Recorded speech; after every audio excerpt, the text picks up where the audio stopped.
Hello, everybody, and welcome back to our second episode of the alumni edition of Bearcat Chats. A pleasure to be joined this month by Jose Perpignan, a registered nurse with New York Presbyterian. He's been on the front lines throughout the COVID-19 pandemic. Josie, thanks so much for joining me. No problem. Good morning, Jacob. Thanks for having me. This is a pleasure. So I want to get to the fun stuff with Ryan and Kelly right off the bat. You were obviously the winner of that $100,000 giveaway, their Healthcare Hero 100K giveaway.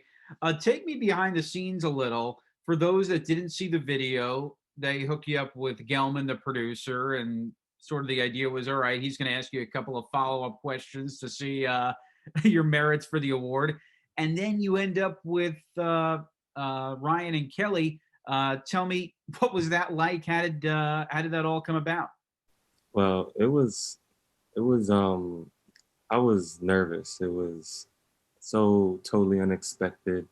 Um, I was, like you said, was preparing to meet with the producer Gelman as a last round of interviewing. So at this point, I'm thinking, maybe they're interested in my story. And I would have to get past Gelman and possibly, become a winner.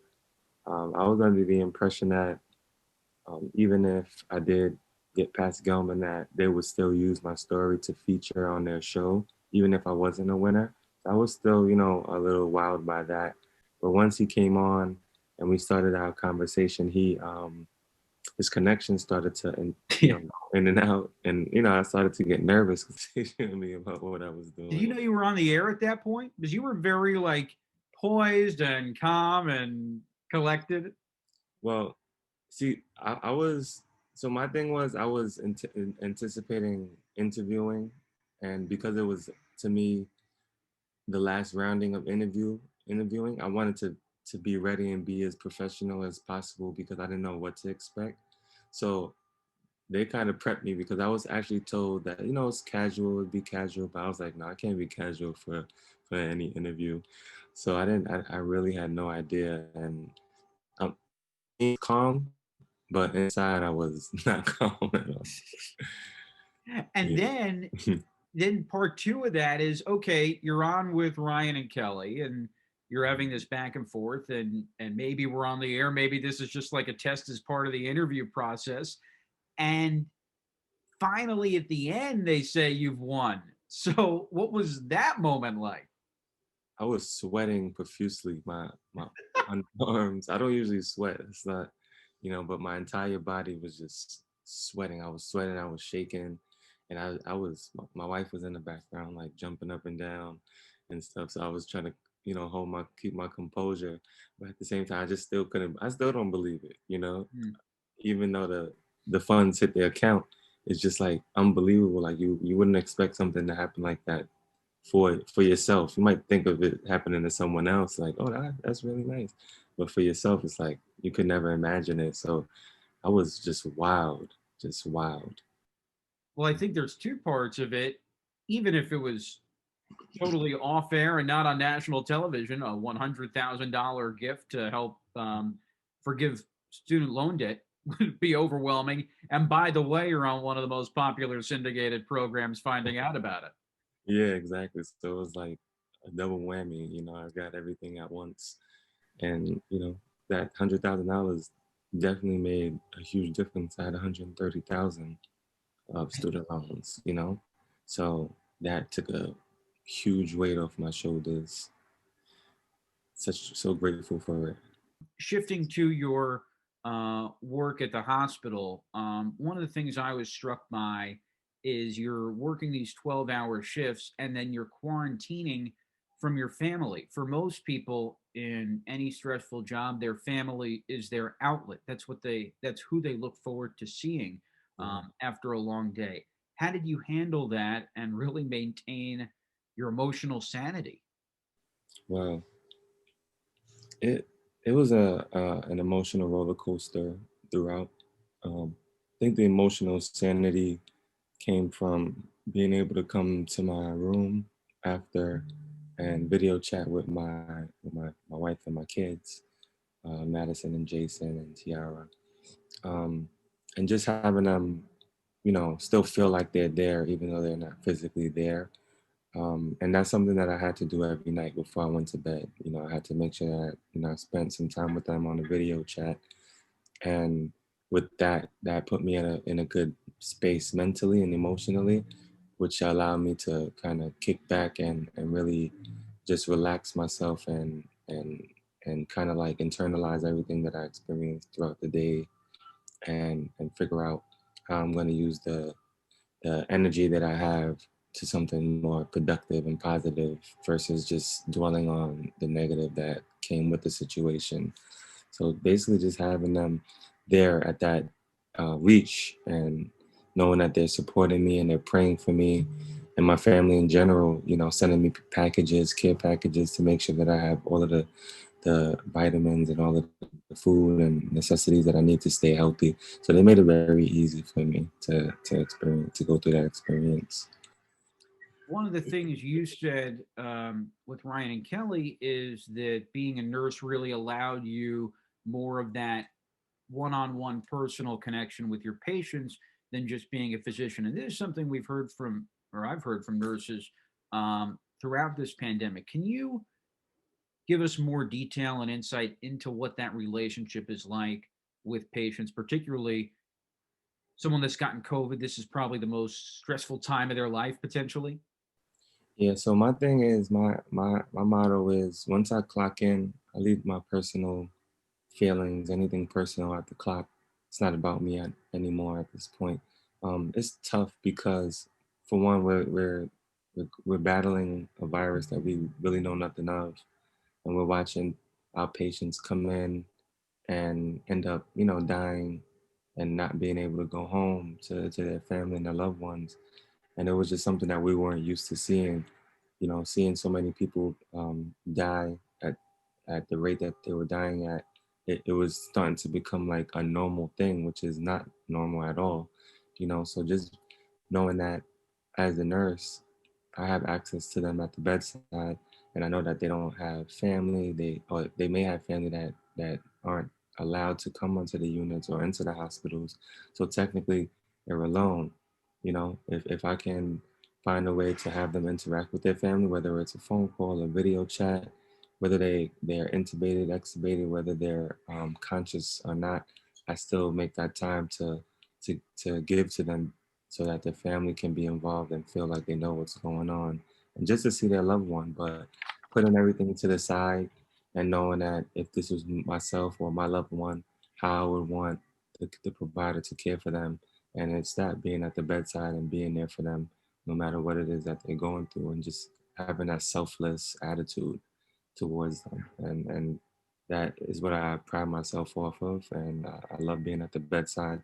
I love to help patients get better and put all into it, even for the ones that don't, always putting my all into it. It's an incredible responsibility and weight, though. You said, this is a quote, if someone survived, it was a huge celebration. Yeah. Oh, yeah.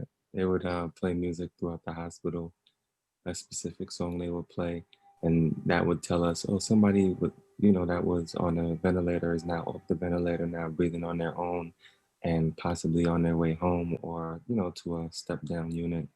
And that's success, because if we're seeing so many people die so frequently, it was the opposite. Usually, someone, in a normal life, you have a floor, a unit that you have so many living people, and then you might have a few people that may pass here and there, and it's like it's sad, but it's expected. It's a part of life. But to have so many people dying, and then to have not many people live, it was just like you know, the total opposite of what we're used to. So we definitely had to celebrate that. And it brought us this sense of, we felt defeated. So to feel defeated against something and not being able to control what's going on, to then have someone live, it's like a fresher breath air for us. So we definitely we use that time to reset as much as we can and say, look, someone's surviving. Some people are surviving. So don't be too hard on yourself. It was tough. Let me talk about your upbringing, you're the oldest of 10. Um, you're the first to graduate from college, graduated from Binghamton in 2011. One thing that stood out, you said, growing up, I don't remember, this was in the Binghamton University article. Growing up, I don't remember our family having a primary care provider or regular checkups. The emergency room was our checkup. That's a very different way to grow up than someone that might see their primary care physician or a specialized doctor. How did that affect uh, your perspective now as a nurse? Um, it actually, I would say, I took that time and tried to use it as a positive and look at where there's lack of in the communities, especially underserved communities, communities that I'm from, to see where the disconnect is. Why shouldn't a family have a primary care that they can go to? Why why would a family rely on an emergency department as a place to go get checkups? You know, and it just opened up my eyes to me. You know, now that I'm a student at the University of Rochester, their Master's to DMP program, what my role as a nurse practitioner would be and what I would want to use that role as is to bring resources to the communities that don't have, and to bridge the gap between the communities, the underserved communities, and the healthcare system. From what I noticed, as even after going through college and working in the field, there's a lack of trust and the lack of, you know, just not knowing what's out there, the lack of knowledge. And for me to have come from that community and have resources and the education that I have, it's only right that I pay it forward and provide that to the communities that I know need it and would benefit from the most at this point, especially the underserved communities.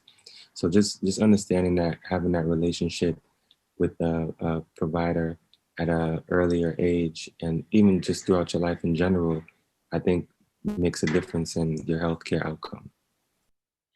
And you grew up in Brooklyn, you now live in the Bronx, and it seems like this mindset really was a big part of you co-founding the Black Nurses Association. So basically, as a co-founder, I have a lot of amazing mentors and also co-founders and founders of the chapter. And these mentors, see, I only have my bachelor's at this point. All of my mentors and mainly all of the other founders either have their masters and or their doctorates. So to work with them and to see them, how they carry themselves and the amount of resources they are able to provide to the community, that just stood out to me so much, and it really pushed me to want to become a practitioner.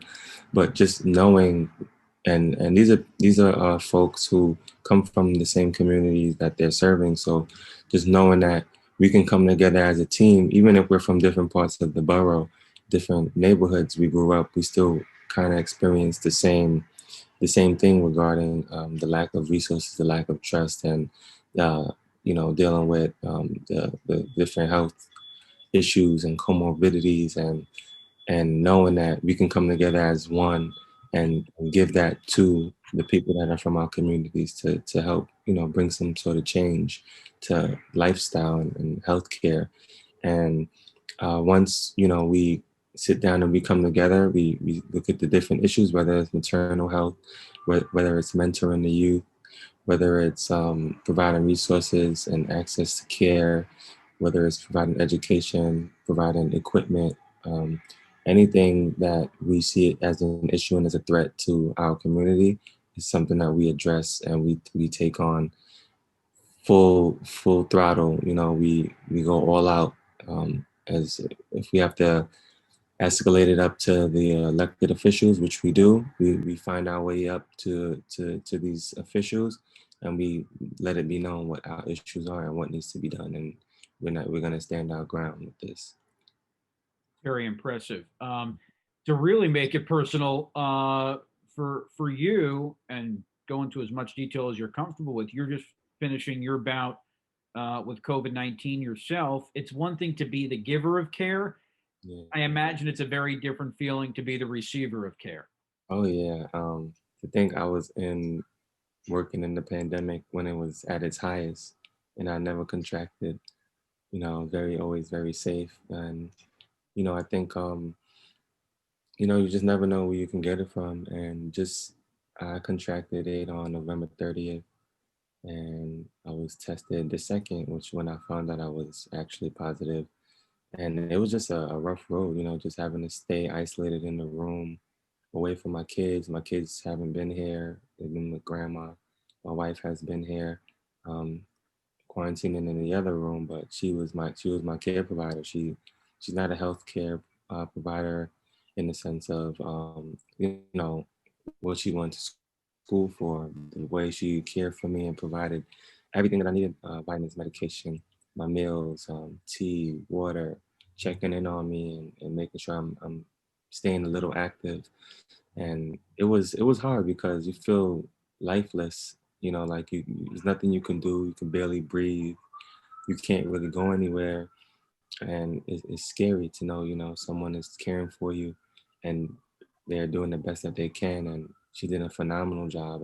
Day 10, and I'm able to go for walks now and do things that are somewhat normal for me again. But just being on the other side of the caring, it just shows you that you have to really put yourself in the shoes of people, whether you experience the virus or not, and understand that it's not something normal, that like a cold where we can kind of care for ourselves and do things throughout the day. This is just like something that takes over your entire body, and you're just not the same throughout the process of having it. And I wouldn't wish that on anyone, honestly. It was a horrible feeling. But and just to know I was lucky enough to have my wife and have my family support. But those that are out there that don't have that and have to go through the virus alone at home, they're not going to eat because of energy, and not having the resources that they need to provide the proper meals throughout the day, and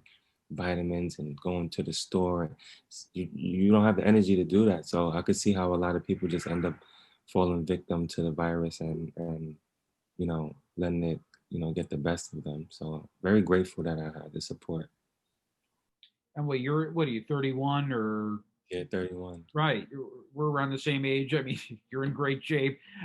You can't have more education than you do in terms of the treatment, and you still found yourself extraordinarily exhausted by it. So it just shows that this is not a discriminatory virus.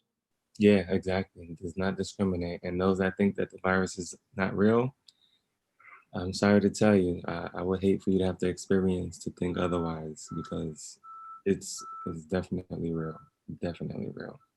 You mentioned your children, Madison and Jason, Yeah. 3 and 2, if I'm Well, my son is 2. My daughter just turned 4 on the 28th, same day as him. gotcha. So Yeah. young kids, what do you tell them? How did they process everything that's going on over what's been about the last 10 months? So everyone has been telling them that your daddy is out saving lives. He's a superhero. So they swear that I'm a superhero. Like they will consider me a superhero, and I think it's dope because when I'm not home, and I may speak to them on my lunch break or something, they're like, "Oh, are you helping people? Are you out saving lives? Are you being a superhero?" So that alone is just like really all of the motivation that I need to know. I'm sure they don't fully grasp everything that's going on at such a young age, but the idea that they can dress up with their stethoscopes around the house and act as if they're being providers and check in on each other or check in their mom or grandparents, to me, I feel like I'm leaving or setting an example for them to give back and to be there, to be aid to others and those in need. So it's a phenomenal feeling to see that they're so happy and so positive about the work that I'm doing. It really motivates me. I'm sure when they call you a superhero, we talked earlier in the interview about what gets you through the day. I mean, that Yeah. can't be a better feeling than that. Nope. And then when I come through the door, well, we can't make contact right away because I have my you know process that I do, so before I clean up and get clean and dispose of any clothes. They want to run to me and jump on me and hug me and kiss me and tell me that they miss me. So definitely great feeling. Well, it's a powerful message, Josie. I think everyone that's learning, you can see why you would have received that terrific recognition with the 100K giveaway. But most importantly, proud to have you as a Binghamton graduate.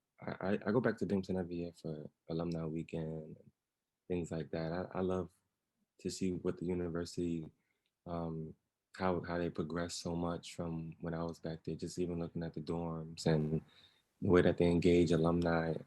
I love Binghamton so much. You know, it's just one of those places that will always have a place in my heart. You know, I was a education opportunity program EOP student as well. So that support alone and then transitioning us into being college students, it was just phenomenal. You couldn't ask for nothing better.